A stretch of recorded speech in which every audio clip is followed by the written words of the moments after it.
So நம்ம போன கிளாஸ்ல ஈர்ப்பு புல வலிமை அப்படின்னா என்னங்கிறதையும் ஈர்ப்பு புல வலிமையோட தொடர்புடைய சில கேள்விகளையும் பார்த்திருக்கிறோம் இல்லையா?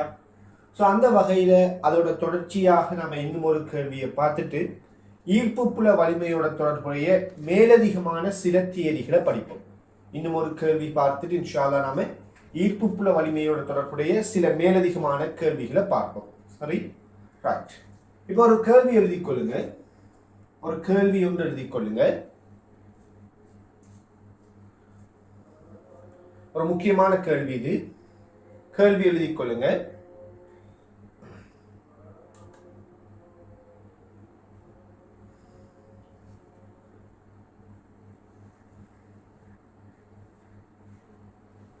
சர்வசமனான இரு புள்ளி திணிவுகள் சர்வசமனான இரு புள்ளி திணிவுகள்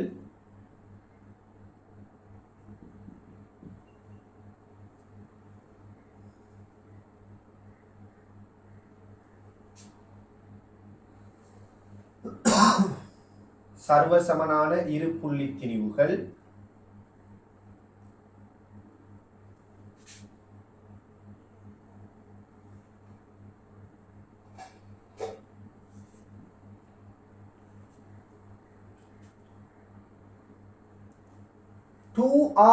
வேறாக்கத்தில் வைக்கப்பட்டுள்ளது. சர்வசமனான இரு புள்ளி திணிவுகள் 2R வேறாக்கத்தில் வைக்கப்பட்டுள்ளது.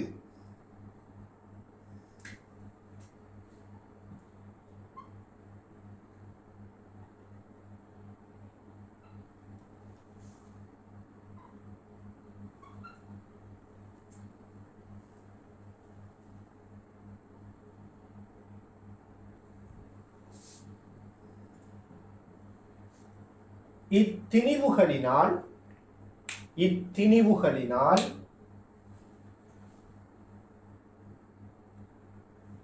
2R வேறாக்கத்தில் வைக்கப்பட்டுள்ளது. இத்திணிவுகளினால்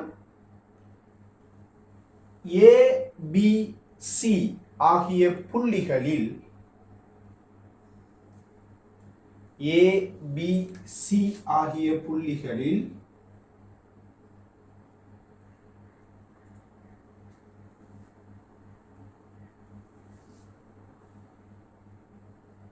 உண்டாக்கப்படும் ஈர்ப்பு புல வலிமை யாது? ABC ஆகிய புள்ளிகளில் உண்டாக்கப்படும் ஈர்ப்பு புல வலிமை யாது?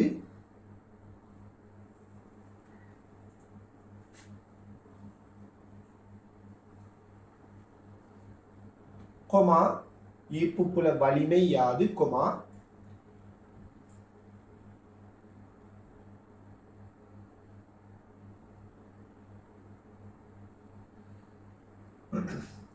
இத்திணிவுகளை இணைக்கும்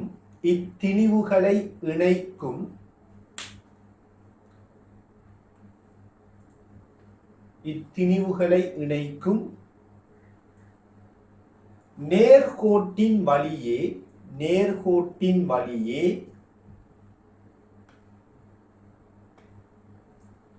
ஈர்ப்பு புல வலிமைக்கான மாறலை தருக. இத்திணிவுகளை இணைக்கும் நேர்கோட்டின் வழியே ஈர்ப்பு புல வலிமைக்கான மாறலை தருக.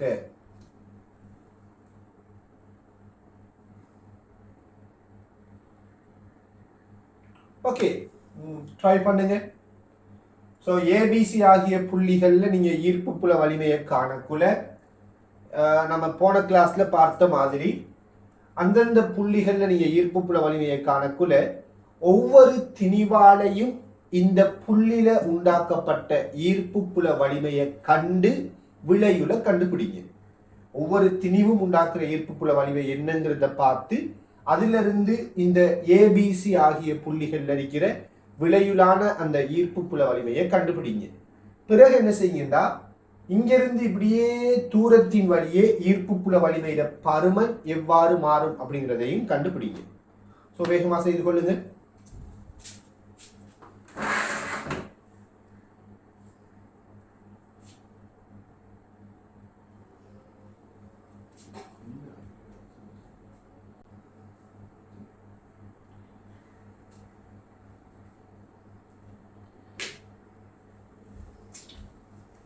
ஓகே, கவனிங்க. இந்த திணிவுகளை இணைக்கின்ற நேர்கோட்டின் வழியே ஈர்ப்பு புல வலிமைக்கான மாறல் எவ்வாறு வரும் அப்படின்னு கட்டிருக்கிறாங்க இல்லையா? ரைட். முதலாவது நாம இந்த ஏபிசி ஆகிய புள்ளிகள்ல ஈர்ப்பு புல வலிமையை காண போறோம். அதுக்கு நான் இந்த ரெண்டு திணிவுகளுக்கும் பெயர்களை போட்டுக்கொள்றேன். உதாரணமா இந்த திணிவை நாம எக்ஸ் எடுப்போம், இந்த திணிவை நாம y எடுத்துக்கொள்வோம். ரைட், இது எக்ஸ்ங்கிற திணிவு, இது yங்கிற திணிவு.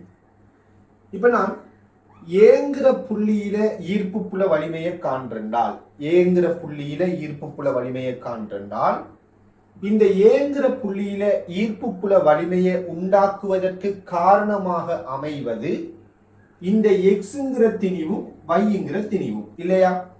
எனவே ஏங்கிற புள்ளியில ஈர்ப்பு புல வலிமைங்கிறது எக்ஸினால் உண்டாக்கப்பட்டதையும் yயினால் உண்டாக்கப்பட்டதையும் கூட்டி வாரதாக இருக்கு. இந்த இரண்டு திணிவுகளும் ஏயில உண்டாக்குகின்ற ஈர்ப்பு புல வலிமைகள கூட்டுத்தொகை தான் ஏயில் இருக்கக்கூடிய ஈர்ப்பு புல வலிமை. அந்த வகையில இந்த ஏங்கிற புள்ளியை நாம நடுப்புள்ளின்னு எடுத்துக்கொள்றோம். அதை நான் காட்டல, ஏங்கிற புள்ளி சரியா நடுவுல இருக்கிற புள்ளியா. அந்த வகையில இப்ப நான் ஏங்கிற புள்ளியில இந்த எக்ஸ்ங்கிற திணிவால உண்டாக்கப்பட்ட ஈர்ப்பு புல வலிமையை யோசிக்கிறேன். உங்களுக்கு தெரியும், ஈர்ப்பு புல வலிமைங்கிறது ஓர் அலகு திணிவின் மீது தொழிற்படுற விசை. அதாவது இந்த இடத்துல 1 கிலோகிராம் திணிவு இருந்தால் அந்த திணிவு அனுபவிக்கின்ற விசை. எனவே இந்த எக்ஸ்ங்கிற திணிவு இந்த ஏயில நம்ம 1 கிலோகிராம வைத்தால் அந்த 1 கிலோகிராமுக்கு எவ்வாறு விசையை வழங்கும்? இந்த ஏங்கிற திணிவு எக்ஸ்ங்கிற திணிவு இந்த 1 கிலோகிராம தன்னை நோக்கி இப்படி கவருவார் இல்லையா? எனவே எக்ஸால வழங்கப்படுகின்ற ஈர்ப்பு புல வலிமை இடப்பக்கமாக இருக்கும். அதே போல இந்த yங்கிற திணிவு இந்த 1 கிலோகிராம் என்ன செய்யும்? அவரு தன்னை நோக்கி கவருவாரு. எனவே yயால வழங்கப்படுகின்ற ஈர்ப்பு புல வலிமை இந்த திசையில் இருக்கும். சரி சரி, எக்ஸால வழங்கப்படுகின்ற ஏயில எக்ஸால வழங்கப்படுகின்ற ஈர்ப்பு புல வலிமை என்ன? தெரியும், ஈர்ப்பு புல வலிமைக்கான சமன்பாடு G ஸ்மால் m இன் கீழ் இது எவ்வளவு தூரம்? R. ஆகவே R வர்க்கம். அதே போல இந்த yயால ஏயில உண்டாக்கப்படுற ஈர்ப்பு புல வலிமை என்ன வரும்? இந்த yயிலிருந்து ஏயிற்கான தூரம் என்ன? R. எனவே G இந்த திணிவு ஸ்மால் m, இந்த mல இருந்து இந்த yயிலிருந்து ஏயிற்கான தூரம் எவ்வளவு? R. அப்ப gm க்கு R வர்க்கம். ஆனால் இது இடப்பக்கமான திசையில் இருக்குது, இது வலப்பக்கமான திசையில் இருக்குது. இதை பார்த்தீங்கன்னா இருந்தால் ஈர்ப்பு புல வலிமைங்கிறது ஒரு காவிக்கணியம். ஆகவே இடப்பக்கமான திசையை நாம பிளஸ் என்று எடுத்திருந்தால் வலப்பக்கமான திசை நாம் என்ன எடுக்கணும்? மைனஸ் எடுக்கணும். ஏன்? இது இடப்பக்கத்தை நாம பிளஸ் எடுக்கிறோம். ஸோ வலப்பக்கமான திசை என்ன எடுக்க போறோம்? மைனஸ் எடுக்க போறோம். ஸோ இது ரெண்டையும் கூட்டுவமா இருந்தால் விளையுலா ஈர்ப்பு புல வலிமை ஏயில 0 வரும். சரி, இப்ப நாம ஏயில ஈர்ப்பு புல வலிமையை கண்டுட்டோம். இந்த இடத்துல ஈர்ப்பு புல வலிமை சரியா 0 வரும். இப்ப நாம பிக்கு போவோம். இப்ப பாருங்க, பியில ஈர்ப்பு புல வலிமையை காண போறோம். இதே ஐடியா தான். பியில ஈர்ப்பு புல வலிமைங்கிறது பியில எக்ஸால உண்டாக்கப்பட்டதையும் பியில yயால உண்டாக்கப்பட்டதையும் கூட்டி வாரது. அந்த வகையில பாருங்க, நாம பிங்கிற புள்ளியில 1 கிலோகிராம் திணிவை வைத்தால் 1 கிலோகிராம் திணிவை வைத்தால் இந்த எக்ஸ்ங்கிற திணிவும் இந்த yங்கிற திணிவும் இந்த 1 கிலோகிராம் என்ன செய்யும்? எக்ஸ்ங்கிற திணிவு இந்த 1 கிலோகிராம தன்னை நோக்கித்தான் கவருவாரு. அதே மாதிரி இந்த yங்கிற திணிவும் இந்த 1 கிலோகிராம் என்ன செய்யும்? தன்னை நோக்கி கவரும். எனவே எக்ஸாலையும் yயாலையும் உண்டாக்கப்படுகின்ற ஈர்ப்பு புல வலிமை பிங்கிற புள்ளியில இடப்பக்கம் இருக்கும். ரைட், இப்ப பாருங்க, நான் இந்த எக்ஸால இந்த பியில உண்டாக்கப்பட்ட ஈர்ப்பு புல வலிமையை எழுத போறேன். இந்த எக்ஸினால் பிங்கிற புள்ளியில உண்டாக்கப்பட்ட ஈர்ப்பு புல வலிமையை எழுதுறேன். நல்லா பாருங்க, இந்த எக்ஸ்ங்கிற திணிவுல இருந்து இந்த பிங்கிற புள்ளி எவ்வளவு தூரத்தில் இருக்குது? 2r r. ஆகவே 3r தூரம். எனவே நம்ம சொல்லலாம் gm இன் கீழ் 3r முழுவதின் வர்க்கம். இதே போல இந்த yயிலிருந்து பிங்கிற புள்ளி எவ்வளவு தூரம்? r தூரம். எனவே வையால் உண்டாக்கப்படுகின்ற ஈர்ப்பு புல வலிமை GM இன் கீழ் R வர்க்கம் இப்படி வரும். இப்ப நாம இந்த ரெண்டு பருமன்களை எடுக்கிறோம். எக்ஸால உண்டாக்கப்பட்டது, வையால் உண்டாக்கப்பட்டது. இது ரெண்டும் ஒரே திசையில இருப்பதனால, அதுவும் இடப்பக்கமான திசையில இருப்பதனால இது ரெண்டும் கூட்டுப்படும். நாம இடப்பக்கமான திசையை பிளஸ் எடுத்ததால இது ரெண்டும் பிளஸ் அடிக்குது. சோ ரெண்டும் கூட்டுப்படுவது. எனவே இதை கூட்டுவமா இருந்தால் நம்ம கூட்டுவமா இருந்தால் இங்க 3 வர்க்கம் ரைட் 9, இங்க 1 இருக்குது. சோ போமசி எடுத்தமா இருந்தால் 9R வர்க்கம், இங்க GM, இங்க போமசி இருக்கக்குள்ள 9GM என்று வரும். எனவே இதுல இருந்து பார்த்தமா இருந்தால் 10GM இன் கீழ் 9R வர்க்கம் என்று வரும். இதுதான் Bங்கிற புள்ளியில ஈர்ப்பு புல வலிமை. இப்ப பாருங்க, நாம Bங்கிற புள்ளியில ஈர்ப்பு புல வலிமையை கண்டுட்டோம். Bங்கிற புள்ளியில நாம ஈர்ப்பு புல வலிமையை கண்டுட்டோம்னால் அடுத்து நாம Cங்கிற புள்ளியை பத்தி யோசிப்போம். இந்த இடத்துல கவனிக்க வேண்டிய ஒரு முக்கியமான விடயம் இருக்குது. நாம Cங்கிற புள்ளியில ஈர்ப்பு புல வலிமையை கண்டுபிடிப்பதற்கு திருப்பி ஒரு தடவை இதே மாதிரி சமன்பாடை பயன்படுத்த வேண்டிய அவசியம் இல்லை. ஏனென்றால் இந்த Bங்கிற புள்ளி மாதிரி ஒரு சமச்சீர் புள்ளி ஒன்றுதான் இந்த Cங்கிற புள்ளி. அதாவது Bங்கிற புள்ளிக்கு சமச்சீரான ஒரு புள்ளி தான் இந்த Cங்கிற புள்ளி. எல்லாம் பாருங்க, இந்த Bல இருந்து இந்த திணிவு எவ்வாறு தூரத்தில் இருக்குதோ அதே மாதிரியான ஒரு தூரத்துல தான் இந்த Cல இருந்து இந்த திணிவும் இருக்குது.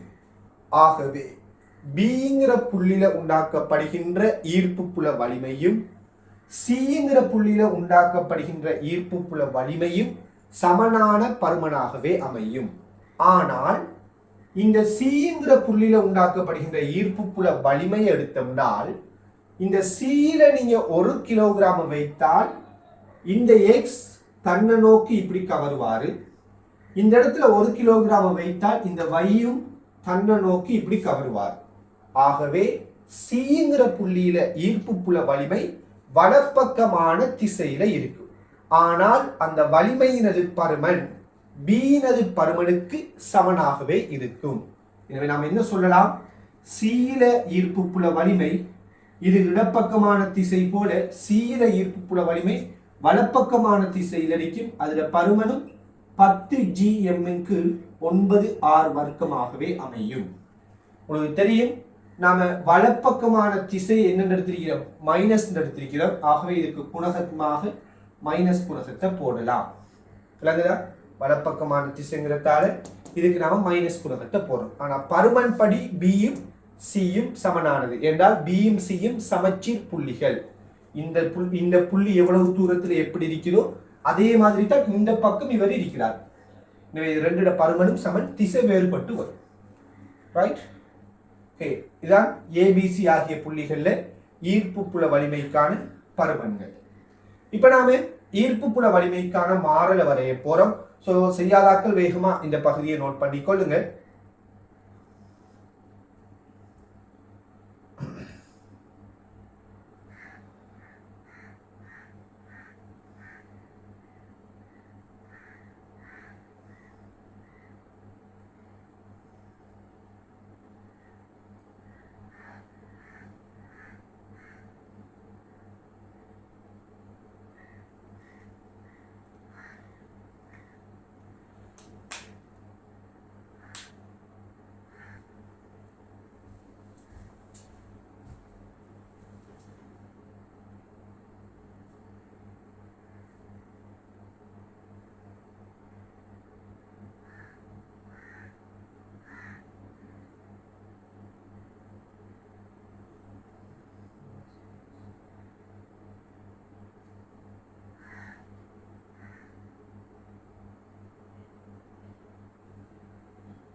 சரி, ஓகே. இப்போ நாம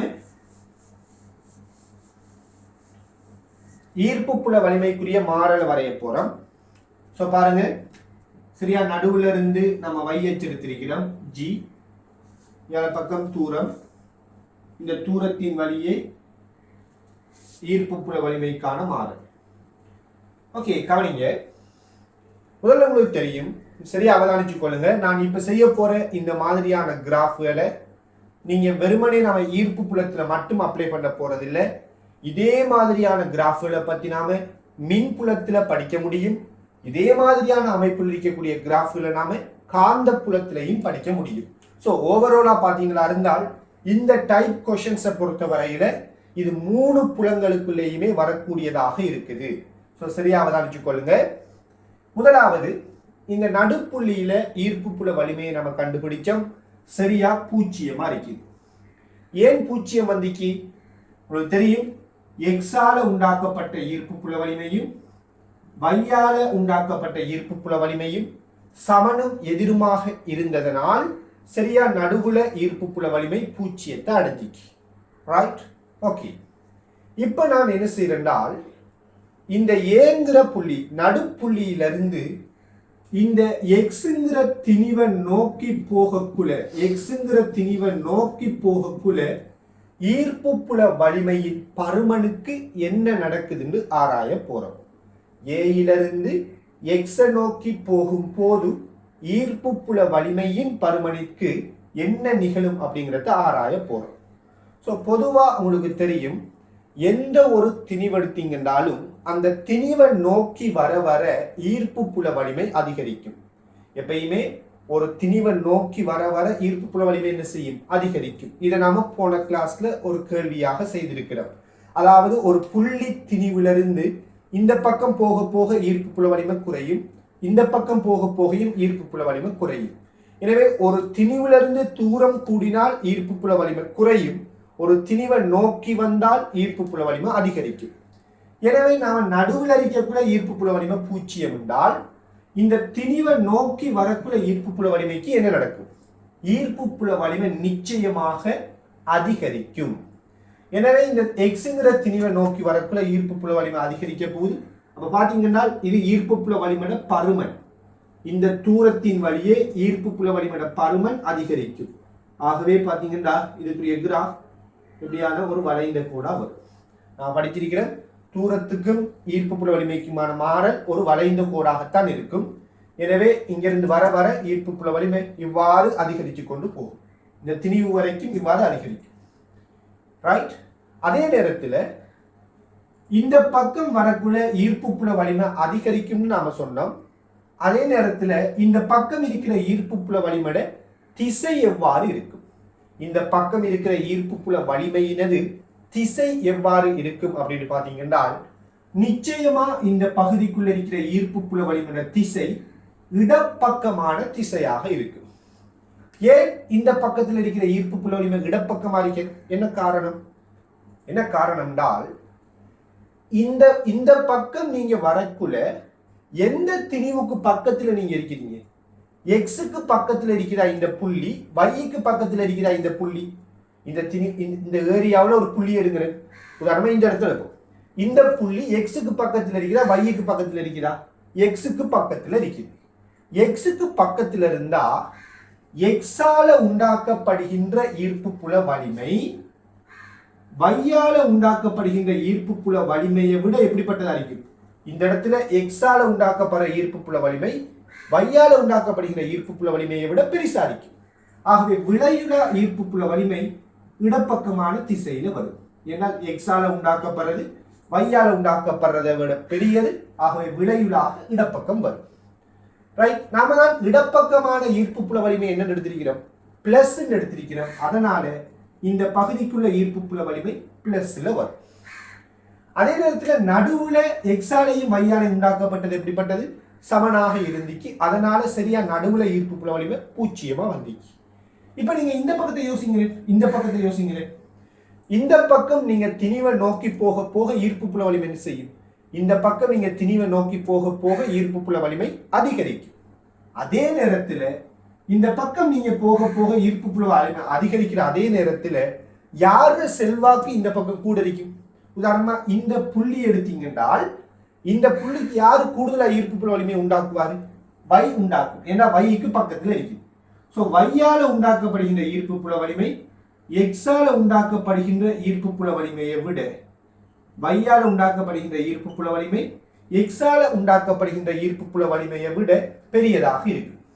x இடப்பக்கம் ஏற்படுத்தும், y இவ்வாறு வலப்பக்கம் ஏற்படுத்தும். y-ஆல உண்டாக்கப்படுறது x-ஐ விட பெருசா இருக்கும். ஸோ விளையும் ஈர்ப்பு புல வலிமை வலப்பக்கமா இருக்கு.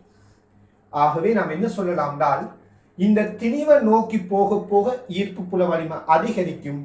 ஆனால் விளையுள் ஈர்ப்பு புல வலிமை வலப்பக்கமான திசையில அதிகரிப்பதனால் வலப்பக்கமான திசையை நாம மைனஸ் எடுத்திருக்கிறோம். எனவே மைனஸ்ல இப்படி ஈர்ப்பு புல வலிமை அதிகரிக்கிறதாக வரும். ரைட்? இங்க ஈர்ப்பு புல வலிமை இந்த பக்கம் போகும்போது பிளஸ்ல அதிகரிக்குது, ஈர்ப்பு புல வலிமை இந்த பக்கம் போகும்போது மைனஸ்ல அதிகரிக்கும். விளங்குதா? ஏன்னா இந்த பக்கம் விளையுள் ஈர்ப்பு புல வலிமை இடப்பக்கம், இந்த பக்கம் விளையுள் ஈர்ப்பு புல வலிமை வலப்பக்கமாக இருந்திருக்கும். இவ்வாறுதான் ஈர்ப்பு புல வலிமைக்கான மாறல் சரியா இந்த ரெண்டு திணிவுகளுக்கும் இடையில மாறும். ரைட்? இப்ப நாம இந்த திணிவுக்கு வெளியில போவோம். உதாரணமா பிங்கிற புள்ளி எடுங்க. பிங்கிற புள்ளி இந்த ரெண்டு திணிவுக்கு வெளியில இருக்கிற புள்ளி தானே. இந்த பிங்கிற புள்ளியில ஈர்ப்பு புல வலிமை என்ன திசையில் இருக்குது? பிங்கிற புள்ளியில ஈர்ப்பு புல வலிமை இடப்பக்கமா இருக்குது. பிங்கிற புள்ளியில ஈர்ப்பு புல வலிமை இடப்பக்கமா இருக்குது இல்லையா? இடப்பக்கமான ஈர்ப்பு புல வலிமையை நாம் என்ன எடுத்திருக்கிறோம்? இடப்பக்கமான ஈர்ப்பு புல வலிமையை நாம் என்ன எடுத்திருக்கிறோம்? பிளஸ் எடுக்கிறோம். அப்ப இந்த திணிவுக்கு வெளியில இந்த பக்கம் ஈர்ப்பு புல வலிமை பிளஸ்ல வரும். அதே நேரத்தில் இந்த திணிவுல இருந்து இந்த பக்கம் போக போக, அதாவது தூரம் கூட கூட இந்த பக்கம் போக போக ஈர்ப்பு புல வலிமை என்ன செய்யணும்? குறைவடையணும். ஆகவே நாம் சொல்றோம் இந்த பக்கம் ஈர்ப்பு புல வலிமை இடப்பக்கம் இருக்கும், தூரம் கூட கூட ஈர்ப்பு புல வலிமை குறைவடையும். ஆகவே இடப்பக்கம் என்கிறதால பிளஸ்ல இருக்க போகுது, அதே நேரத்தில் தூரம் கூட கூட குறைவடைகிறதால பிளஸ்ல ஈர்ப்பு புல வலிமை குறைவடைந்து கொண்டு செல்லும். அப்ப பாருங்க, ஈர்ப்பு புல வலிமை பிளஸ்ல குறைவடைந்து செல்லும். முடிவிலியில ஈர்ப்பு புல வலிமை பூச்சியத்தை அடைகிற மாதிரி காட்டும். அப்ப இந்த திணிவுக்கு பக்கத்துல ஈர்ப்பு புல வலிமை பெருசா இருக்கும், இந்த பக்கம் போக போக ஈர்ப்பு புல வலிமை குறைவடையும். ஆனால் எல்லாமே பிளஸ்ல குறைவடையும். இப்ப நாம இந்த பக்கம் வருவோம். இந்த திணிவுக்கு அப்பால் இந்த பக்கம் வரும்போது உதாரணமா சி எடுங்கிறேன். சிங்கிற புள்ளியில விளையுள் ஈர்ப்பு புல வலிமை என்ன திசையில வரும்? வலப்பக்கமான திசையில வரும். ஸோ வலப்பக்கமான திசை நாம் என்ன எடுத்தோம்? உதாரணமா மைனஸ் எடுத்திருக்கிறோம் இல்லையா? எனவே இந்த பக்கம் ஈர்ப்பு புல வலிமை மைனஸ்ல இருக்க போகுது. அதே நேரத்தில் இந்த திணிவுக்கு பக்கத்திலிருந்து இந்த பக்கம் போக போக போக போக ஈர்ப்பு புல வலிமட பருமன்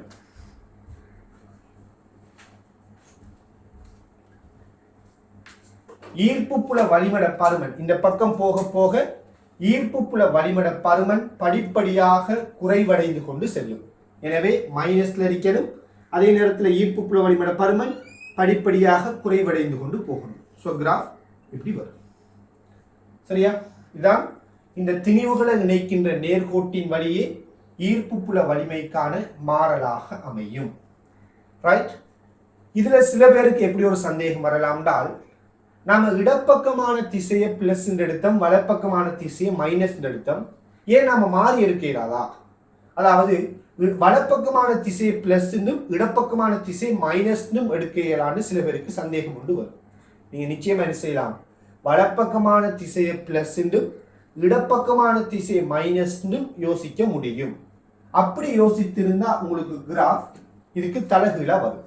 அதாவது பிளஸ்ல இருக்கிறது மைனஸ்ல வரும், மைனஸ்ல இருக்கிறது பிளஸ்ல வரும், பிளஸ்ல இருக்கிறது மைனஸ்ல வரும், மைனஸ்ல இருக்கிறது பிளஸ்ல வரும். எப்ப நீங்க இடப்பக்கமான திசையை மைனஸ் பர்மனண்டும் வலப்பக்கமான திசையை பிளஸ் எடுத்திருந்தால் கிராஃப் மாறி வரும். அதாவது இப்படி வரும்.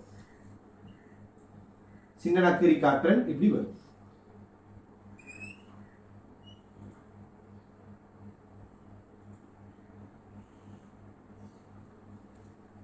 மாறி எடுத்திருந்தா இடப்பக்கத்தை மைனஸ் வலப்பக்கத்தை பிளஸ் எடுத்திருந்தா இதுக்கு நிகர்மாற வரும். ஓகே, வேகமா நோட் பண்ணுங்க செய்யாதாக்கள்.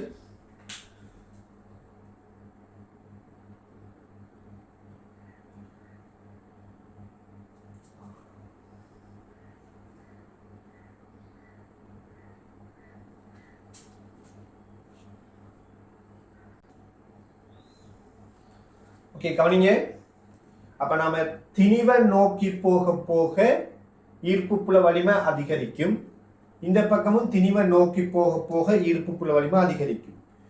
இங்கிருந்து யோசிக்கக்குள்ள திணிவுல இருந்து தூரம் கூட கூட ஈர்ப்பு புல வலிமை குறிப்பிட்ட பருமன்ல இருந்து குறைவடையும். இந்த பக்கமும் திணிவுல இருந்து தூரம் கூட கூட ஈர்ப்பு புல வலிமை குறைவடையும். சரியானே? ஓகே, இப்ப தலைப்பு போடுங்க.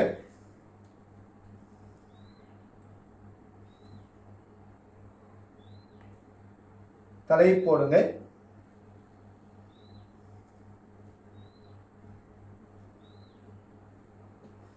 சீரான சீரான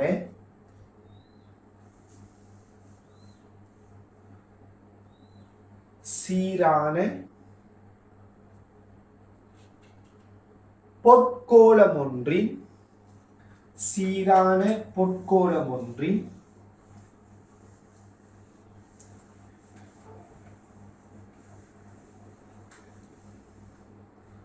விளையும் ஈர்ப்பு புல வலிமை. சீரான பொற்கோளம் ஒன்றின் ஈர்ப்பு புல வலிமைக்கான மாறல். ஈர்ப்பு புல வலிமைக்கான மாறல். சீரான பொற்கோளம் ஒன்றின் ஈர்ப்பு புல வலிமைக்கான மாறல். சரி, சீரான பொற்கோளம் ஒன்றின் ஈர்ப்பு புல வலிமைக்கான மாறல். கவனிங்க. நாம இதுவரைக்கும் டிஸ்கஸ் பண்ணின விடயங்கள் எல்லாம் எடுத்தீங்களா இருந்தால் நாம இதுவரைக்கும் புள்ளி திணிவுகள் அப்படிங்கிற ஆளை பத்தி தான் பேசிட்டு இருந்தோம். புள்ளி திணிவுகளை பத்தி தான் பேசிக்கொண்டிருக்கிறோம்.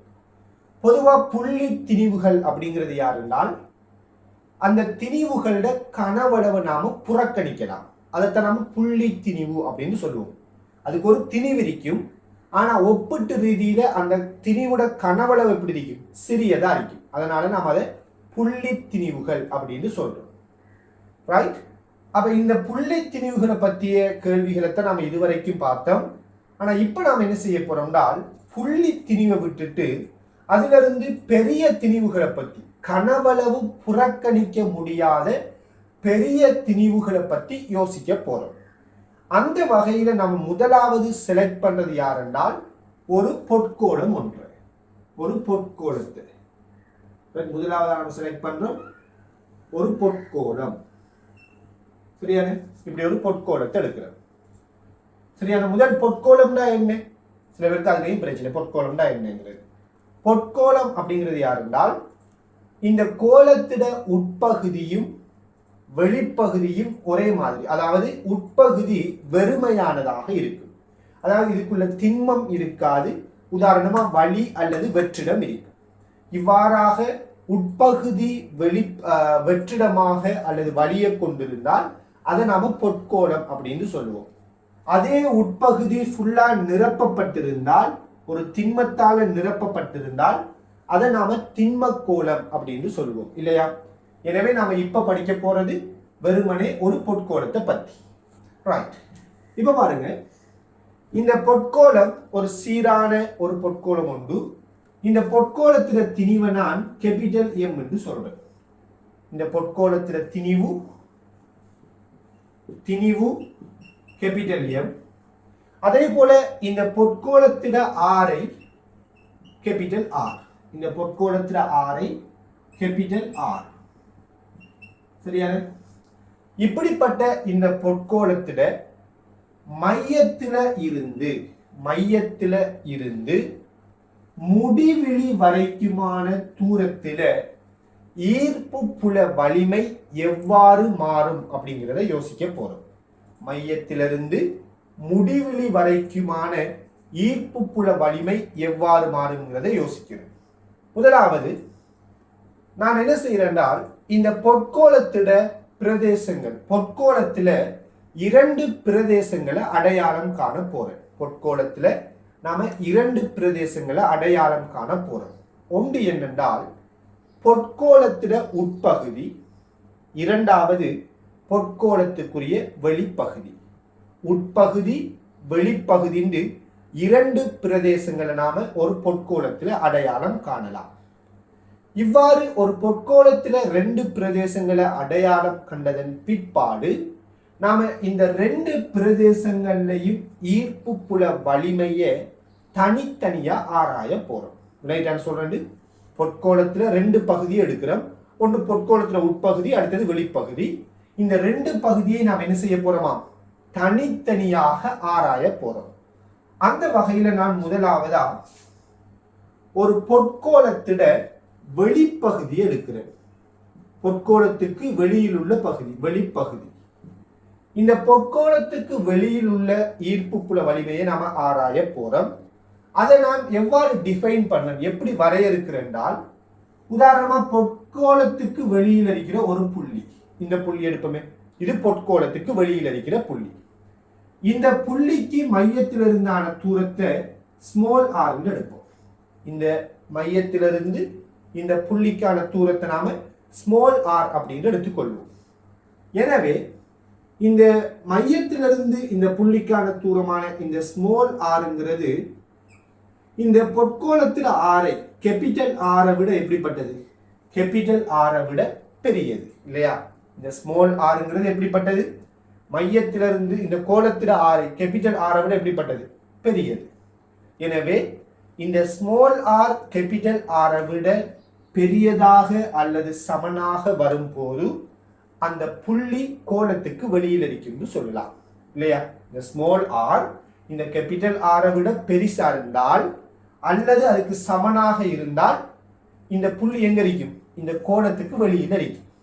அதே இது இந்த ஸ்மால் ஆர்ங்கிறது இந்த புள்ளிக்கான தூரம், மையத்திலிருந்து இந்த புள்ளிக்கான தூரம், இந்த ஸ்மால் ஆர்ங்கிறது கேபிட்டல் ஆரை விட சிறிசா இருந்தா இந்த புள்ளி எங்க வரும், இந்த கோணத்துக்கு உள்ளுக்கு வரும். அப்படித்தான் இந்த ஸ்மால் ஆர் இந்த கேபிட்டல் ஆரை விட சிறிசா இருந்தா இந்த புள்ளி எங்க வர போகுது, கோணத்துக்கு உள்ள வரும் இல்லையா? பாருங்க, ஸ்மால் ஆர் இங்க வந்தா ஸ்மால் ஆர் பருமன் கேபிட்டல் ஆரை விட சிறிசா இருக்கும். அப்ப அது உள்ளுக்குள்ள இருக்கிற பகுதியை குறிக்கும். எனிவே இப்ப நாம இந்த கோணத்துக்கு வெளியில் உள்ள பகுதியை பற்றி தான் ஆராய போறோம். நான் முதலாவது சொல்றோம், இந்த ஸ்மால் ஆர் கேபிட்டல் ஆரை விட பெரியதா இருக்கலாம் அல்லது சமனா இருக்கலாம். இந்த டைம்ல இந்த கோளத்துக்கு வெளியில் இருக்கிற இந்த புள்ளி, உதாரணமா நான் இதை ஏங்குற புள்ளின்னு எடுக்கிறேன். இந்த ஏங்குற புள்ளியில ஈர்ப்பு புல வலிமையை காண போறேன். இந்த ஏங்குற புள்ளியில ஈர்ப்பு புல வலிமையை காண போறேன். ரைட், நல்லா விளங்கிக் கொள்ளுங்க. ஒரு கோளத்துக்கு வெளியில் இருக்கிற ஒரு புள்ளியில நாம ஈர்ப்பு புல வலிமையை காணும் போது ஈர்ப்பு புல வலிமைக்கான இந்த சமன்பாடு, அதாவது ஜிஎம்க்கு ஆர் வர்க்கம், இதான பொது சமன்பாடு. இந்த சமன்பாட்டில் ஜிஎம்க்கு ஆர் வர்க்கம்ங்கிற இந்த சமன்பாட்டில் நாம் என்ன செய்யலாம்னா இந்த கோளத்திட மொத்த திணிவையும் இந்த சமன்பாட்டில் பயன்படுத்தலாம். கோளத்துக்கு வெளியில் இருக்கிற ஒரு புள்ளியில ஈர்ப்பு புல வலிமையை காணக்குள்ள இந்த கோளத்திட மொத்த திணிவையும் இந்த சமன்பாட்டில் பயன்படுத்தலாம். அதே போல இந்த புள்ளியில ஈர்ப்பு புல வலிமை காணுவதற்கு இந்த கோளத்திட மையத்தில இருந்தான தூரத்தை நாம பயன்படுத்தணும். எனவே ஏங்கிற புள்ளிக்கு மையத்தில் இருந்தான தூரம் என்ன, ஆர். எனவே ஜி கேபிட்டல் எம்மிற்கு ஆர் வர்க்கம் என்று வரும். இதுதான் ஏங்கிற புள்ளியில் இருக்கிற ஈர்ப்பு புல வலிமைக்கான சமன்பாடு. ரைட், எப்படி சொல்றேன், ஏங்கிற புள்ளியில ஈர்ப்பு புல வலிமை கேட்டால் அது கோளத்துக்கு வெளியில் இருக்கிற ஒரு புள்ளியா இருக்கிறதால இந்த கோளத்திட திணிவை அந்த கோளத்திட மையத்தில் இருந்தான தூரத்தையும் பயன்படுத்தணும், சமன்பாட்டில் பயன்படுத்தணும் சொல்றேன். ரைட், இப்ப கவனிங்க. இப்ப ஏங்குற புள்ளியில நாம ஈர்ப்பு புல வலிமையை கண்டுட்டோம், ஜிஎம்க்கு ஆர் வர்க்கம். ஸோ இதுல இருந்து நாம என்ன சொல்லலாம் அப்படின்னு பாத்தீங்கன்னா, கோளத்துக்கு வெளியில் இருக்கிற ஈர்ப்பு புல வலிமை ஜிஎம், இது ரெண்டும் எப்படிப்பட்ட பருமன், மாறிலி இல்லையா? ஜிங்கிறது மாறிலி, கோளத்தில திணிவும் மாறிலி. எனவே இது ரெண்டு மாறிலிங்கிறதால ஜி ஆனது 1/r வர்க்கத்துக்கு நேர் விகித சமன் அப்படின்னு சொல்லலாம். ஜி ஆனது தூரத்தில வர்க்கத்துக்கு நேர்மாறு விகித சமன் அப்படின்னு சொல்ல முடியும். ரைட், இது ஒரு விடயம். இப்ப நான் கோலத்தில வெளிப்பகுதியை யோசித்த மாதிரி இப்ப கோலத்தில உட்பகுதியை யோசிக்க போறேன். கோலத்தில உட்பகுதியை யோசிக்க போறேன். சரி, கோலத்தில உட்பகுதியை நாம் எப்படி சொல்லலாம்? இந்த ஸ்மால் ஆரினது பருமன் இதுல கேபிட்டல் ஆரினது பருமனை விட சிறியதாக இருக்கும் என்று சொல்லலாம். இதான் கோலத்தில உட்பகுதியை குறிக்கும் இல்லையா? அந்த வகையில இந்த கோலத்தில உட்பகுதியில் இருக்கிற ஒரு புள்ளி, உதாரணமா பிங்கிற புள்ளியை எடுப்போம். உங்களுக்கு தெரியும் ஈர்ப்பு புல வலிமைக்கான சமன்பாடு GM இன் கீழ் R வர்க்கம், இதான பொது சமன்பாடு. இப்ப இந்த சமன்பாடை பிங்கிற புள்ளிக்கு பயன்படுத்த போறோம். பயன்படுத்தக்குள்ள இது கோலத்துக்கு உள்ளுக்குள்ள இருக்கிற ஒரு புள்ளி தானே பிங்கிற புள்ளி. எனவே இந்த பிங்கிற புள்ளியில நம்ம ஈர்ப்பு புல வலிமையை கண்டுபிடிக்க என்ன செய்யணும்னால், சரியாவனை கொள்ளுங்க. நான் இப்ப சொல்ல போற இந்த விட முக்கியமானது. கோலத்திட உட்பகுதியில் இருக்கிற ஒரு புள்ளியில ஈர்ப்பு புல வலிமையை காண போறோம்னால் நாம என்ன செய்யணும்னால், இந்த பிங்கிற புள்ளியை கொண்டதாக ஒரு கற்பனையான கோலம் ஒன்றை உருவாக்கணும். பிங்கிற புள்ளி ஒரு கோலத்திட மேற்பரப்புல இருக்கத்தக்கதாக நாம ஒரு கற்பனையான கோலம் ஒன்றை உருவாக்கணும். அவ்வாறு உருவாக்குகின்ற கற்பனையான கோலத்துக்குள்ள எவ்வளவு திணிவு இருக்குதோ அந்த திணிவு தான் இந்த GM R வர்க்கம்ங்கிற சமன்பாட்டில் இருக்கிற M ஆக இருக்கும். நாம பிங்கிற புள்ளியில ஈர்ப்பு புல வலிமையை காண்றால் இந்த பிங்கிற புள்ளி ஒரு கோலத்திட மேற்பரப்புல இருக்கக்கூடிய ஒரு புள்ளியாக கற்பனையான ஒரு கோலத்தை உருவாக்குங்க. அந்த டைம்ல அந்த கற்பனையான கோலத்துக்குள்ள இருக்கக்கூடிய திணிவு தான் இந்த எம்ங்கிற திணிவாக இருக்கும். அதே மாதிரி மையத்திலிருந்து இந்த பிங்கிற புள்ளிக்கான தூரம் தான் இந்த ஆறுங்கிற தூரமா இருக்கு. அந்த வகையில நாம இப்படி ஒரு கற்பனையான கோலத்தை உருவாக்கக்குள்ள இந்த கோலத்துக்குள்ள இருக்கிற திணிவு எவ்வளவு? இந்த கோலத்துக்குள்ள இருக்கிற திணிவு, இந்த கோலத்துக்குள்ள திணிவு இருக்குதா? இதான எம் திணிவு. அப்ப இந்த கற்பனை கோலத்துக்குள்ள திணிவு இருக்குதா? இல்லை. ஆகவே சமன்பாட்டுல எம் வார இடத்துல 0 வரும். அதே நேரத்துல மையத்திலிருந்து இந்த புள்ளி பிங்கிற புள்ளிக்கான தூரத்தை நாம் ஸ்மால் ஆர் என்று சொல்றோம். அதாவது இங்கே ஸ்மால் ஆறுங்கிறது கேபிட்டல் ஆரை விட எப்படிப்பட்டது? சிறியது. எனவே ஸ்மால் ஆர் என்று சொல்றோம். அப்ப ஆர் வார எடுத்து ஆர் வர்க்கத்தை போட்டோம் இருந்தால் திணிவு 0 ஈர்ப்பு புல வலிமையும் 0 வரும். எனவே கோலத்தில உட்பகுதிக்குள்ள ஈர்ப்பு புல வலிமை என்ன? 0. கோலத்துக்கு வெளியில ஈர்ப்பு புல வலிமைக்கு சமன்பாடு என்ன? GM R வர்க்கம். அதாவது எப்படி சொல்லலாம் அப்படின்னு பாத்தீங்கன்னா, பொதுவாக நம்ம எப்படி சொல்லலாம் பாத்தீங்கன்னா, இந்த மாதிரி கோல பொருட்கள் தரப்படும் போது எந்த புள்ளியில ஈர்ப்பு புல வலிமை கேட்கிறாங்களோ நீங்க அந்த புள்ளிய மேற்பரப்பாக கொண்டதாக, மேற்பரப்புல இருக்கிற ஒரு புள்ளியாக கொண்டதாக ஒரு கற்பனை கோலத்தை உருவாக்குங்க. கற்பனையாக ஒரு கோலம் ஒன்றை உருவாக்குங்க. அவ்வாறு நீங்க உருவாக்குற கற்பனை கோலத்துக்குள்ள உள்ளடக்கப்படுகின்ற திணிவுதான் இந்த சமன்பாட்டில் வரக்கூடிய திணிவாக இருக்கும். அந்த வகையில நாம ஏங்கிற புள்ளியை மேற்பரப்பாக கொண்டு ஒரு கோல மேற்பரப்பை உருவாக்கினால் இந்த கோலத்துக்குள்ள உள்ளடக்கப்பட்ட திணிவு எவ்வளவு? வெறுமனே இந்த கேபிட்டல் எம் திணிவு. பாருங்க, இந்த கற்பனையான கோலத்துக்குள்ள உள்ளடக்கப்பட்ட திணிவு யாரு? இந்த பொற்கோலம் மாத்திரம். ஆகவே இந்த கற்பனை கோலத்துக்குள்ள உள்ளடக்கப்பட்ட திணிவு கேபிட்டல் எம்ங்கிறதால எம் வார இடத்துல கேபிட்டல் எம்மையும் மையத்திலிருந்து இந்த புள்ளிக்கான தூரம் ஆறுங்கிறதால ஆறையும் பிரதியிடுறோம். அதே மாதிரி இந்த கோலத்துல உட்பகுதிக்குள்ள இருக்கிற புள்ளியில ஈர்ப்பு புல வலிமையை காணக்குள்ள, உதாரணமா பிங்கிற புள்ளியில ஈர்ப்பு புல வலிமையை காணக்குள்ள பிங்கிற புள்ளியை மேற்பரப்பாக கொண்ட ஒரு கற்பனை கோலத்தை உருவாக்குறோம். அந்த கற்பனையான அந்த கோலத்துக்குள்ள உள்ளடக்கப்பட்ட திணிவை பார்த்தீங்கன்னா இதுக்குள்ள எந்த ஒரு திணிவும் இல்லாததால இந்த திணிவு வார இடத்துல 0 பிரதியிடுறோம். எனவே ஈர்ப்பு புல வலிமை 0 வருவது. சரி, இவ்வாறுதான் ஈர்ப்பு புல வலிமைக்கான சமன்பாடுகள், உள்ளுக்குள்ளேயும் வெளியிலேயும் ஈர்ப்பு புல வலிமைக்கான சமன்பாடுகளை எடுக்கிறோம். ரைட்?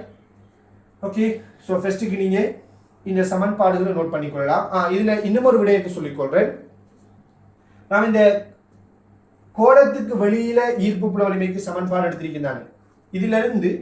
இதிலிருந்து கோள மேற்பரப்பில் பொற்கோள மேற்பரப்பில்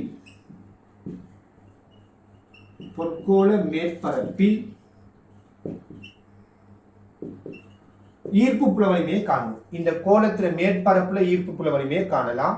இந்த சமன்பாடை பயன்படுத்தி இந்த கோளத்துல மேற்பரப்புல ஈர்ப்பு புல வலிமையை காணலாம். பாருங்க, உங்களுக்கு தெரியும் கோளத்துக்கு வெளியில ஈர்ப்பு புல வலிமைக்கு பொதுச்சமன்பாடு gm × r வர்க்கம் இல்லையா? இதெல்லாம் பொதுச்சமன்பாடு. கோளத்துக்கு வெளியில, கோளத்துக்குள்ள என்ன? 0. எனவே இந்த சமன்பாட்டுல இந்த கோளத்திட மேற்பரப்புல ஈர்ப்பு புல வலிமை கேட்டால் மேற்பரப்புல இருக்கிற ஒரு புள்ளிக்கான தூரம் எவ்வளவு? இங்கிருந்து இந்த மேற்பரப்புல இருக்கிற ஒரு புள்ளிக்கான தூரம் என்ன? Capital R. எனவே மேற்பரப்புல ஈர்ப்பு புல வலிமைக்கு சமன்பாடு gm r வார இடத்துல கேபிட்டல் R வரும். இதான் மேற்பரப்புல ஈர்ப்பு புல வலிமைக்கான சமன்பாடு. கோளத்தில திணிவு, கோளத்தில ஆரை. ஸோ கோளத்துக்கு வெளியில் இருக்கிற பொதுச்சமன்பாடு இந்த அறிக்கைது. சரியா? கோளத்தில மேற்பரப்புல ஈர்ப்பு புல வலிமை என்னன்னு கேட்டால் ஸ்மால் r வார இடத்துல கேபிட்டல் R வரும். ஏன்னா கோளத்தில ஆரை தான் இந்த புள்ளிக்கான தூரம். கோளத்தில உட்பகுதியில ஈர்ப்பு புல வலிமை 0. ரைட்? இப்ப எல்லா பகுதியையும் நோட் பண்ணி கொள்ளுங்க. இதோட சேர்த்து இதை காட்டினீங்கன்னா சரியா? இதுல தொடர்ச்சியா இதை காட்டிக்கொள்ளுங்க. பிறகு கோளத்துல உட்பகுதியில 0 காட்டிக்கொள்ளுங்க. ஸோ நல்லா விளையக்கொள்ளணும். கற்பனையா ஒரு கோலத்தை உருவாக்கி அந்த கோலத்துக்குள்ள இருக்கிற திணிவைத்தான் இந்த எம் வார இடத்துல பிரதியிட்டு இருக்கிறது. ஓகே, செய்து கொள்ளுங்க வேகமா.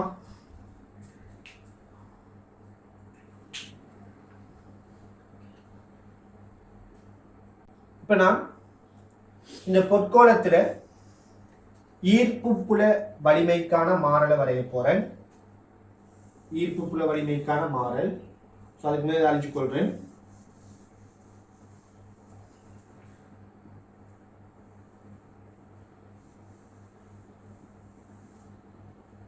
இந்த தரவெல்லாம் போட்டு வச்சுக்கொள்ளுங்க. திணிவு எம், கோளத்தில் ஆரை, கேபிட்டல் ஆர்.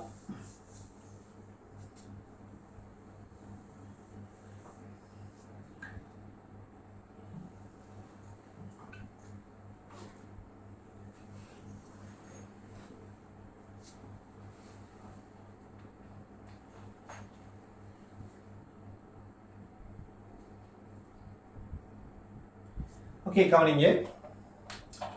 நாம இப்ப இந்த கோளத்துல ஈர்ப்பு புல வலிமைக்கான மாறலை யோசிக்கிறோம். மையத்திலிருந்து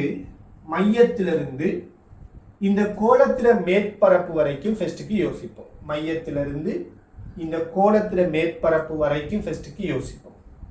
உங்களுக்கு தெரியும் இந்த கோளத்துல உட்பகுதியில ஈர்ப்பு புல வலிமை 0 இல்லையா? நான் பார்த்துட்டேன். கோளத்துல உட்பகுதி எடுத்தோம்னால் உட்பகுதியை நாம் எப்படி வரையறுக்கலாம்? கோளத்துல ஆரை, கேபிட்டல் ஆரை விட சிறிய தூரம். அதான் கோளத்துல உட்பகுதி. அப்ப இந்த கோளத்துல உட்பகுதிக்குள்ள எப்பொழுதுமே ஈர்ப்பு புல வலிமை என்ன? 0. எனவே மையத்திலிருந்து இதுவரைக்கும் ஈர்ப்பு புல வலிமை 0 காட்டப்படும். இவ்வாறு காட்டப்படும். பிறகு இந்த கோளத்துல மேற்பரப்புல ஈர்ப்பு புல வலிமை என்னன்னு கண்டுபிடிச்சோம். இந்த சரியா இந்த கோளத்துல மேற்பரப்புல ஈர்ப்பு புல வலிமை எடுத்த மாதிரி இருந்தால் G capital M × capital R வர்க்கம். இதான் கோளத்துல மேற்பரப்புல ஈர்ப்பு புல வலிமை. அதே நேரத்தில் இந்த மேற்பரப்புல இருந்து தூரம் கூட ஈர்ப்பு புல வலிமை என்ன செய்யும்? குறைவடையும். அதாவது நாம் எடுத்திருக்கிற மேற்பரப்புக்கு வெளியில ஈர்ப்பு புல வலிமை எடுத்த மாதிரி இருந்தால் அந்த ஈர்ப்பு புல வலிமைக்கான தொடர்பு G 1 × R வர்க்கத்துக்கு நேர்விகித சமன். எனவே மேற்பரப்பிலிருந்து இந்த பக்கம் போக போக ஈர்ப்பு புல வலிமை இவ்வாறு குறைவடைந்து போகும். இது கோளத்துல வெளிப்பகுதிக்குரிய கிராஃப், இது கோளத்துல உட்பகுதிக்குரிய கிராஃப். விளங்குதா? இதுதான் மையத்திலிருந்து முடிவிலி வரைக்கும் ஈர்ப்பு புல வலிமைக்கான மாறல். இதே மாதிரி இந்த கோளத்துல இந்த பக்கமும் கீறலாம். மையத்திலிருந்து இதுவரைக்கும் பார்த்தீங்கன்னா கோளத்துல உட்பகுதி. ஆகவே ஈர்ப்பு புல வலிமை 0 தான். கோளத்துக்கு வெளியில வருவமா இருந்தால் இந்த பக்கம் ஈர்ப்பு புல வலிமை தூரத்துல வர்க்கத்துக்கு நேர்மாறு. அதே நேரத்தில் இந்த இடத்துல நீங்க 1 கிலோகிராம் திணிவை வைத்தால் இந்த 1 கிலோகிராம் திணிவை இந்த கோளம் இப்படி கவரும். இந்த இடத்துல நீங்க 1 கிலோகிராம் திணிவை வைத்தால் இந்த கோளம் அந்த திணிவை இப்படி கவரும். ஆகவே இந்த பக்கம் ஈர்ப்பு புல வளிமண்டல திசை, இங்க இடப்பக்கம், இங்க ஈர்ப்பு புல வளிமண்டல திசை வலப்பக்கம்ங்கிறதால இந்த கோளத்தில மேற்பரப்புல இருந்து இந்த பக்கம் ஈர்ப்பு புல வலிமைக்கான மாறல் மைனஸ்ல குறைவடைந்து கொண்டு போகும். எப்படி வரும்? இதான் கோளத்தின் வழியே, கோளத்துல இந்த ஆரை வழியே ஈர்ப்பு புல வலிமைக்கான மாறலாக அமையும். ஸோ நடுவுல ஈர்ப்பு புல வலிமை 0, வெளியில ஈர்ப்பு புல வலிமை தூரத்தோட குறைவடைந்து போகும். சரியான வேகமா நோட் பண்ணி கொள்ளுங்க. ஸோ இதை நீங்க இன்னும் தெளிவாக்கி கொள்றதுக்காக நாம இதுல பயிற்சி செய்வோம். ஸோ நீங்க அதை பத்தி பயப்பட வேண்டிய அவசியம் இல்லை. ஸோ ஃபர்ஸ்ட்டுக்கு வேகமா இந்த கிராஃபை கீறி கொள்ளுங்க.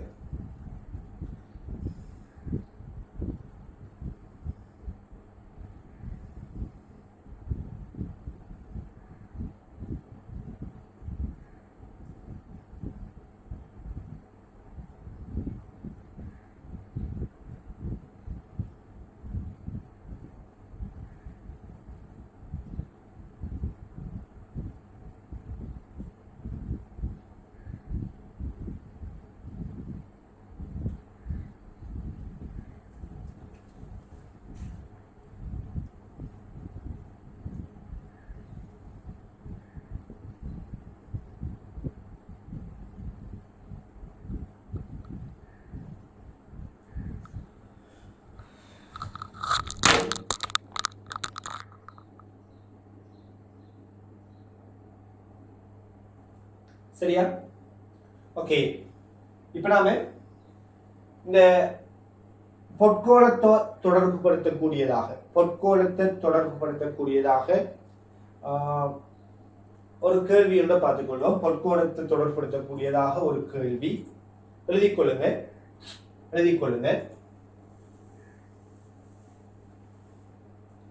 கேபிட்டல் எம் திணிவும்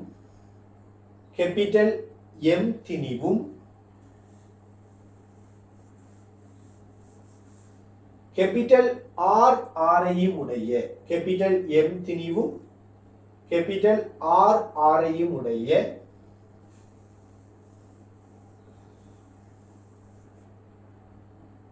ஓர் பொற்கோளத்தின் கேபிட்டல் எம் திணிவும் கேபிட்டல் ஆர் ஆரையும் உடைய ஓர் பொற்கோளத்தின் மையத்தில்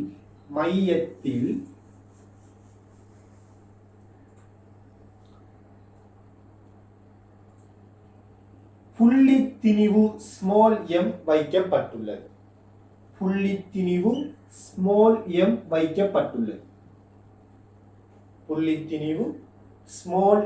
வைக்கப்பட்டுள்ளது.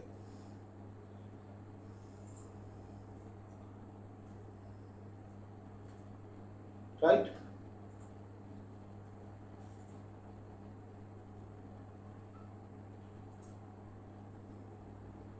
X, Y, Z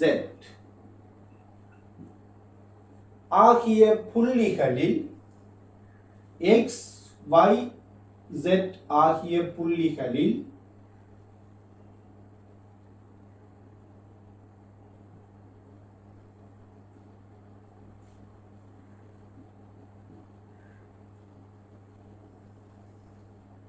ஈர்ப்புப்புல வலிமையை காண்க. X, Y, Z ஆகிய புள்ளிகளில் ஈர்ப்புப்புல வலிமையை காண்க.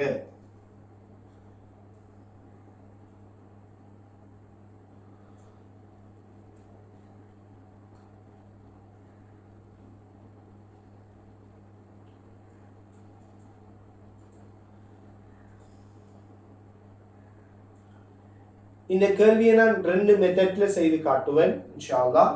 XYZ ஆகிய புள்ளிகள்ல ஈர்ப்பு புல வலிமையை காணுங்க. இந்த கேள்வி நான் இன்ஷா அல்லாஹ் 2 மெத்தட்ல செய்து காட்டுவேன். அதாவது ஒன்று, ஒவ்வொரு திணிவுகளாலேயும் ஒவ்வொரு இடத்துல உண்டாக்கப்படுகின்ற ஈர்ப்பு புல வலிமையை கண்டு விடையுல காண்றது ஒரு மெத்தட். அடுத்த மெத்தட், எந்த புள்ளியில ஈர்ப்பு புல வலிமை கேட்கிறாங்களோ அந்த புள்ளிய ஒரு கோலத்திட மேற்பரப்புல இருக்கிற ஒரு புள்ளியாக கொண்டு கற்பனை கோலத்தை உருவாக்குற மெத்தட். ரெண்டு மெத்தட்ல செய்யலாம். எனிவே நீங்க ஒரு சின்ன ஒரு ட்ரை ஒன்று பண்ணுங்க, அதுக்கப்புறம் நான் பார்க்கலாம். பெரும்பாலான ஆட்கள் இப்படியான கேள்விகளை வந்துட்டு ஈர்ப்பு புலத்துல பிராக்டிஸ் பண்றதில்லை. நீங்க பாத்தீங்கன்னா பெரும்பாலான இடங்களை இப்படியான கேள்விகளை பிராக்டிஸ் பண்ணாம போயிடுறது வழக்கம். ஸோ நாம இங்கேயே இப்படியான கேள்விகளை பிராக்டிஸ் பண்ணுவோமா இருந்தால் நாம மின்புலம் படிக்கக்குள்ள நமக்கு வந்துட்டு மின்புலம் வந்துட்டு இலகுவான பகுதியா மாறும் இன்ஷா அல்லாஹ். சரியான? ஸோ மின்புலத்தையும் நாம டார்கெட் பண்ணித்தான் ஈர்ப்பு புலத்துல இப்படியான கேள்விகளை செய்யறோம். ஏன்னா பெரும்பாலும் இப்படியான கேள்விகள்லாம் நிறைய பேர் வந்துட்டு செய்யறதில்லை. ஸோ இது இப்படியான கேள்விகள் மின்புலத்துக்கு உங்களுக்கு உதவும், மின்புலத்தை இலகுவாக விளங்கிக் கொள்றதுக்கு உதவும்.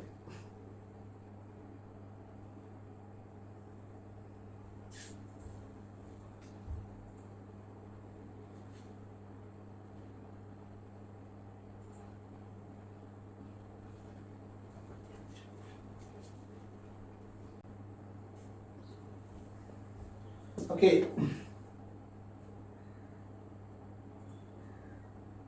கவனிங்க. ஸோ நம்ம எக்ஸ் ஒய் ஜெட் ஆகிய மூணு புள்ளிகளையும் ஈர்ப்பு புல வலிமையை காண போறோம். சரியா? ஸோ ஃபர்ஸ்ட்டுக்கு நான் எக்ஸுங்கிற புள்ளியில ஈர்ப்பு புல வலிமையை காண்றேன். எக்ஸுங்கிற புள்ளியில ஈர்ப்பு புல வலிமையை காண போறேன்.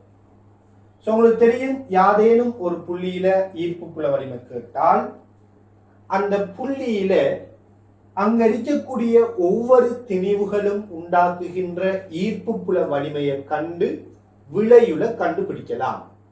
அதாவது இந்த எக்ஸ்ங்கிற புள்ளியில ஈர்ப்பு புல வலிமையை ஏற்படுத்துறதுக்கு இரண்டு திணிவுகள் காரணமா இருக்க முடியும். ஒன்று, இங்க மையத்துல நாம ஒரு ஸ்மால் எம் திணிவை வச்சிருக்கிறோம். அதே போல ஒரு பொற்கோளம் இருக்குது. இந்த பொற்கோளத்தில திணிவு கேபிட்டல் எம். பொற்கோளத்தில திணிவு இந்த பொற்கோளத்தில மேற்பரப்புல தான் இருக்குது, நடுவுல இல்லை. பொற்கோளம் இப்படித்தான் இருக்குது. அப்ப அந்த மேற்பரப்புல இருக்கிற திணிவு தான் பொற்கோளத்தில திணிவு.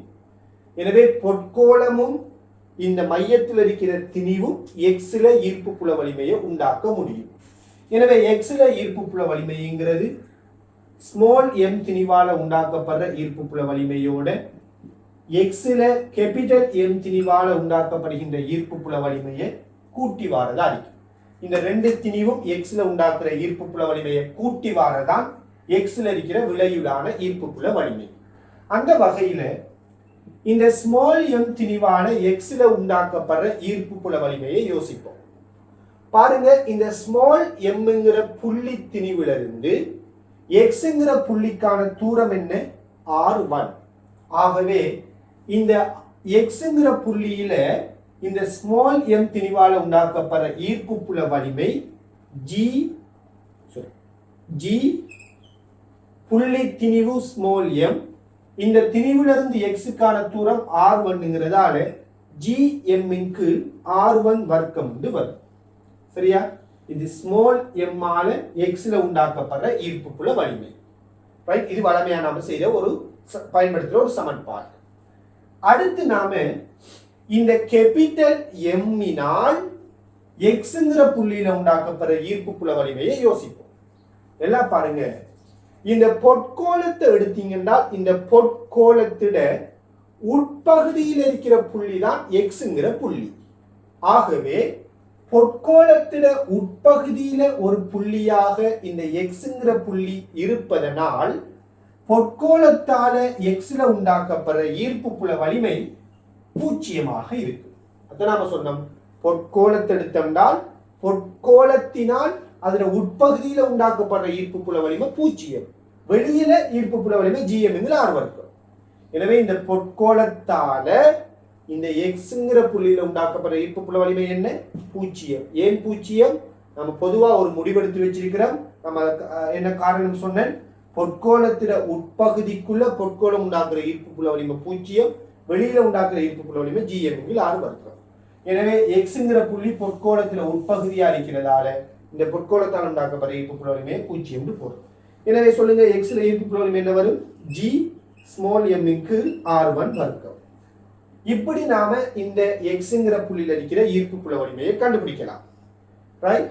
இதே மாதிரி நாம வைங்கிற புள்ளியில் இருக்கிற ஈர்ப்பு புல வலிமையையும் காணுவோம். இந்த மெத்தட்ல நாம வைங்கிற புள்ளியில் இருக்கிற ஈர்ப்பு புல வலிமையை காணுவோம். ஸோ பாருங்க, வையில ஈர்ப்பு புல வலிமை என்னன்னு கேட்டால் ஸ்மால் எம் திணிவால வையில உண்டாக்கப்பட்ட ஈர்ப்பு புல வலிமையையும் கேபிட்டல் எம் திணிவால வையில உண்டாக்கப்பட்ட ஈர்ப்பு புல வலிமையையும் கூட்டி விடணும். அந்த வகையில இந்த ஸ்மால் எம் திணிவால வையில உண்டாக்கப்பட்ட ஈர்ப்பு புல வலிமை என்ன வரும்? இந்த ஸ்மால் எம் திணிவிலிருந்து வைக்கான தூரம் என்ன? Capital R. எனவே இந்த புள்ளி திணிவிலிருந்து வைக்கான தூரம் கேபிட்டல் ஆர்ங்கிறதால ஜி ஸ்மால் எம்மிற்கு கேபிட்டல் ஆர் வர்க்கம் வரும். இதான் ஸ்மால் எம்மினால் கேபிட்டல் ஆர் தூரத்தில் உண்டாக்கப்படுற ஈர்ப்பு புல வலிமை. அடுத்தது யாரு? இந்த கோலத்தின இந்த கோலத்தினால், இந்த பொற்கோலத்தினால் வையில உண்டாக்கப்படுற ஈர்ப்பு புல வலிமை. ஸ்மால் எம்மான வையில உண்டாக்கப்படுற ஈர்ப்பு புல வலிமையோட கேபிட்டல் எம்மான வையில உண்டாக்கப்படுற ஈர்ப்பு புல வலிமையை கூட்டணும். எனவே சொல்லுங்க, பொற்கோலத்தால, அதாவது கேபிட்டல் எம், இந்த பொற்கோலத்தால அதுல மேற்பரப்பு தான வையில உண்டாக்கப்படுற ஈர்ப்பு புல வலிமை என்ன வரும்? படிச்சிட்டோம். பொற்கோலத்தால அதுல மேற்பரப்புல உண்டாக்கப்படுற ஈர்ப்பு புல வலிமை ஜி கேபிட்டல் எம்மிற்கு பொற்கோலத்தில் ஆறு வர்க்கம். எனவே ஜியையும் ஆர் வர்க்கத்தையும் பொதுவாக அழுத்தமா இருந்தால் small M plus capital M. இதான் வையில் இருக்கிற ஈர்ப்பு புல வலிமை. இப்ப நாம ஜெட்டுக்கு போவோம். ஜெட்ல இருக்கிற ஈர்ப்பு புல வலிமை இதே ஐடியா. இந்த ஜெட்டுங்கிற புள்ளியில ஸ்மால் எம் ஆலையும் கேபிட்டல் எம் ஆலையும் உண்டாக்கப்பட்ட ஈர்ப்பு புல வலிமையை கூட்டுவோம். ஸோ ஸ்மால் எம் ஆல உண்டாக்கப்பட்ட ஈர்ப்பு புல வலிமையையும் கேபிட்டல் எம் ஆல ஜெட்ல உண்டாக்கப்பட்ட ஈர்ப்பு புல வலிமையையும் கூட்டி விடுவோம். கூட்டினால் பாருங்க, ஸ்மால் எம் ஆல இந்த ஜெட்டுங்கிற புள்ளியில உண்டாக்கப்படுற ஈர்ப்பு புல வலிமை என்ன வரும்? இந்த ஸ்மால் எம்ல இருந்து ஜெட்டுக்கான தூரம் என்ன? R2. ஆகவே G ஸ்மால் எம்மிற்கு R2 வர்க்கம். அதே போல இந்த பொற்கோலத்தால ஜெட்ல உண்டாக்கப்படுற ஈர்ப்பு புல வலிமை என்ன வரும்? இந்த பொற்கோலத்தில திணிவு எவ்வளவு? Capital M. ரைட், பொற்கோலத்தில திணிவு கேபிட்டல் எம். நான் படிச்சிருக்கிறேன், பொற்கோலத்துக்கு வெளியில ஒரு புள்ளி இருந்தால் அந்த சந்தர்ப்பத்தில் பொற்கோலத்தில திணிவை இந்த எம் பார் இடத்துல பயன்படுத்தலாம். இந்த மையத்திலிருந்து இந்த புள்ளிக்கான தூரத்தை இந்த ஆர் பார் இடத்துல பயன்படுத்தலாம். எனவே ஜெட்டுங்கிற புள்ளிக்கான ஈர்ப்பு புல வலிமை எடுத்தீங்கன்றால் ஜி ஜெட்டுங்கிற புள்ளி எடுத்தோம்னால் பொற்கோலத்தில திணிவை பயன்படுத்தலாம். கோலத்துக்கு வெளியிலன்னா பொற்கோலத்தில திணிவை பயன்படுத்தலாம். So capital M. இந்த ஜெட்டுங்கிற புள்ளிக்கான தூரம் என்ன? மையத்திலிருந்து R2. அப்ப G கேபிட்டல் M இன்கு R2 வர்க்கம். சோ இதுல G R2 வர்க்கத்தை பொதுவா எடுத்தமா இருந்தால் small m plus capital M வந்து வரும். இதான் ஜெட்டுங்கிற புள்ளியில ஈர்ப்பு புல வலிமை. இப்படி A, X, Y, Z ஆகிய மூன்று புள்ளிகளையும் ஈர்ப்பு புல வலிமையை கண்டுபிடிக்க முடியும். சரி, இது ஒரு மெத்தட். இது மெத்தட் 1. வேகமா நோட் பண்ணிக்கொள்ளுங்க. மெத்தட் 1 நம்ம மெத்தட் 2 என்னங்கிறதையும் பார்த்துக் கொள்வோம். வேகமா நோட் பண்ணிக்கொள்ளுங்க.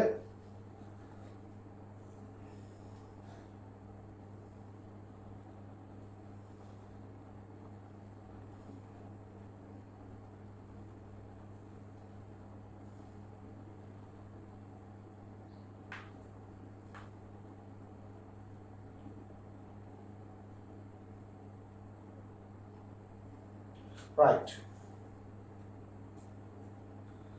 இப்போ நாம இந்த XYZ ஈர்ப்பு புல வலிமையை அடுத்த மெத்தட்ல பார்க்க போறோம். ஸோ நான் ஃபர்ஸ்ட் பார்த்துருக்கிற இந்த மெத்தட் என்ன? தனித்தனியா ஒவ்வொரு திணிவும் உண்டாக்குற ஈர்ப்பு புல வலிமைகளை கூட்டி வாரது விளையும் ஈர்ப்பு புல வலிமையை தரும். இது ஒரு மெத்தட். இப்போ நாம ரெண்டாவது மெத்தடுக்கு போவோம். மெத்தட் 2. ரெண்டாவது மெத்தட் நாம எப்படி பார்க்க போறோம்னா, ரெண்டாவது மெத்தட் எந்த புள்ளியில ஈர்ப்பு புல வலிமை கேட்கிறாங்களோ அந்த புள்ளிய மேற்பரப்புட ஒரு புள்ளியாக கொண்ட ஒரு கற்பனை கோணத்தை உருவாக்குவோம். அதாவது பாருங்க, உங்களுக்கு தெரியும் ஈர்ப்பு புல வலிமைக்கு பொதுவான சமன்பாடு G சமன் GM க்கு R வர்க்கம். இதான ஈர்ப்பு புல வலிமைக்கு பொது சமன்பாடு. இப்ப இந்த சமன்பாட்டை பயன்படுத்தி எக்ஸ்ங்கிற புள்ளியில ஈர்ப்பு புல வலிமையை காண போறோம். சோ எக்ஸ்ங்கிற புள்ளியில ஈர்ப்பு புல வலிமை. நான் எக்ஸ்ங்கிற புள்ளியில ஈர்ப்பு புல வலிமை காண்றால் எக்ஸ்ங்கிற புள்ளியை மேற்பரப்பாக கொண்ட ஒரு கற்பனை கோலத்தை உருவாக்குறது. இப்படி ஒரு ஒரு ஒரு கற்பனையாக ஒரு கோலம் ஒன்றை உருவாக்குறது. இந்த மேற்பரப்புல இருக்கிற ஒரு புள்ளி எக்ஸ் ஆக இருக்கிற கற்பனை கோலத்தை உருவாக்குறது. இப்படி ஒரு கற்பனை கோலத்தை உருவாக்கினதுக்கு பிறகு அந்த கற்பனை கோலத்துக்குள்ள இருக்கிற திணிவு தான் இந்த ஸ்மால் எம் திணிவாக இருக்கணும். அந்த கற்பனை கோலத்துல ஆரை தான் இந்த ஆறாக இருக்கணும். அப்ப கற்பனை கோலத்துக்குள்ள இருக்கிற திணிவு என்னவோ அந்த திணிவு தான் இந்த எம்மா இருக்கணும். அந்த கற்பனை கோலத்துக்குள்ள ஆரை என்னவோ அந்த ஆரை தான் இந்த ஆறாக இருக்கணும். சரியான அந்த வகையில இந்த கற்பனை கோலத்துக்கு நாம பயன்படுத்துறோம். சொல்லுங்க, இந்த கற்பனை கோலத்துக்குள்ள இருக்கிற திணிவு, இந்த கோலத்துக்கு உள்ள கற்பனையாக உருவாக்கப்பட்ட இந்த கோலத்துக்குள்ள எவ்வளவு திணிவு இருக்குது? வெறுமனே இந்த ஸ்மால் எம் மட்டும்தான் இருக்குது இல்லையா? பொற்கோலம்ங்கிறது எங்க இருக்காது? கோலத்துக்கு வெளியில் இருக்காது. இந்த கற்பனை கோலத்துக்கு வெளியில் இருக்கிற திணிவு. எனவே இந்த கற்பனை கோலத்துக்குள்ள இருக்கிறது ஸ்மால் எம் மட்டும்தான். எனவே எம் வாரத்துல ஸ்மால் எம் வரும். அடுத்து இந்த கற்பனை கோலத்துல ஆரை என்ன? R1. அப்ப R1 வரும். இதான் எக்ஸ்ங்கிற புள்ளியில ஈர்ப்பு புல வலிமை. விளங்குதா? அதே மாதிரி வைங்கிற புள்ளிக்கு வரும். வைங்கிற புள்ளியிலையும் ஈர்ப்பு புல வலிமை இந்த மெத்தட்ல பார்க்க போறோம். சோ பாருங்க, வைங்கிற புள்ளியில ஈர்ப்பு புல வலிமை G எம் வார இடத்துல வைங்கிற புள்ளியில ஈர்ப்பு புல வலிமை கேட்டால் இந்த வைங்கிற புள்ளிய மேற்பரப்பில் இருக்கிற ஒரு புள்ளியாக கொண்ட ஒரு கற்பனை கோலத்தை உருவாக்கணும் இல்லையா? வைங்கிற புள்ளி மேற்பரப்பில் இருக்கிற ஒரு புள்ளியாக கொண்ட ஒரு கற்பனை கோலத்தை உருவாக்குவோம்.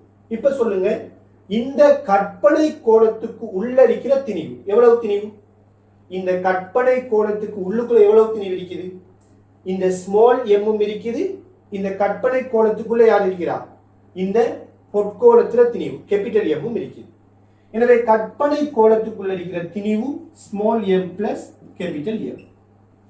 அதே மாதிரி இந்த கற்பனை கோலத்துல ஆரை என்ன? இந்த பொற்கோலத்துல ஆரை, அதாவது கேபிட்டல் ஆர். இது வைங்கிற புள்ளியில ஈர்ப்பு புல வலிமை. இதே ஐடியாவை ஜெட்டுக்கு பயன்படுத்தலாம். சோ பாருங்க, இந்த ஜெட்டுங்கிற புள்ளியில ஈர்ப்பு புல வலிமையை பார்க்க போறோம். ஜி திணிவு. சொல்லுங்க, ஜெட்டுங்கிற புள்ளியில ஈர்ப்பு புல வலிமையை காணணும்னா நீங்க என்ன செய்யணும்? இதை மேற்பரப்பில் இருக்கிற ஒரு புள்ளியாக கொண்ட கற்பனை கோலத்தை உருவாக்கணும். சரியா? எப்படி உருவாக்கினதுக்கு பிற்பாடு சொல்லுங்க, இந்த கற்பனை கோலத்துக்கு உள்ள இருக்கிற திணிவு எவ்வளவு? இந்த ஸ்மால் எம்மும் இதுக்குள்ளதான் இருக்காரு, இந்த கோலத்துக்குள்ளதான் இருக்காரு. இந்த கேபிட்டல் எம்ங்கிற பொற்கோலமும் இந்த கற்பனை கோலத்துக்குள்ளதான் இருக்குது. ஆகவே மொத்தமா திணிவு small M plus capital M. இப்ப சொல்லுங்க, இந்த கற்பனை கோலத்துல ஆரை என்ன? R2. சோ R2 வரும். விளங்குதா? இதுதான் செட்ல இருக்கிற ஈர்ப்பு புல வலிமை. இப்படி நாம இரண்டு மெத்தட்லையும் ஈர்ப்பு புல வலிமையை கண்டுபிடிக்கலாம். உங்களுக்கு எது விருப்பமான மெத்தட்டோ நீங்க அந்த மெத்தட்டை பயன்படுத்தி என்ன செய்யுங்க, இந்த இப்படியான கேள்விகளை டீல் பண்ணி கொள்ளுங்க. ரைட்? சோ இதோட நாம நம்மளோட இந்த கிளாஸை முடிச்சு கொள்ளலாம். நம்ம அடுத்த கிளாஸ்ல திண்ம கோலத்தை வச்சு டீல் பண்ண போறோம். பூமி போன்ற கோள்களுக்கு நாம ஈர்ப்பு புல வலிமையை இன்ஷா அல்லாஹ் அடுத்த கிளாஸ்ல ஆராய்வோம். ஆனா சனிக்கிழமை இன்ஷா அல்லாஹ் நமக்கு உந்தத்துக்குரிய கிளாஸ் நடைபெறும். சாட்டர்டேல சண்டே, ஞாயிற்றுக்கிழமை இன்ஷா அல்லாஹ் உந்தத்துக்குரிய கிளாஸ் நடைபெறும். அதே மாதிரி டியூஸ்டே அண்ட் ஃப்ரைடே வழமை போல ஈர்ப்பு புல கேள்விகள், ஈர்ப்பு புலத்துக்குரிய கிளாஸ் வந்துட்டு நடைபெறும். சரியான? எனவே ஜஸாக்குல்லாஹ் ஹைர். இது தொடர்பாக நீங்க நல்லா யோசித்துக் கொள்ளுங்க. ஸோ அடுத்த கிளாஸ்ல நாம இதோட இன்னும் அப்ளிகேஷன் பார்க்க போறோம். அப்படி பார்க்கும்போது இன்னும் இன்ஷா அல்லாஹ் இதுல தெளிவு கிடைக்கும். ரைட்? ஜஸாக்குல்லாஹ் ஹைர். அஸ்ஸலாமு அலைக்கும் வரஹ்மத்துல்லாஹி வபரகாத்துஹு.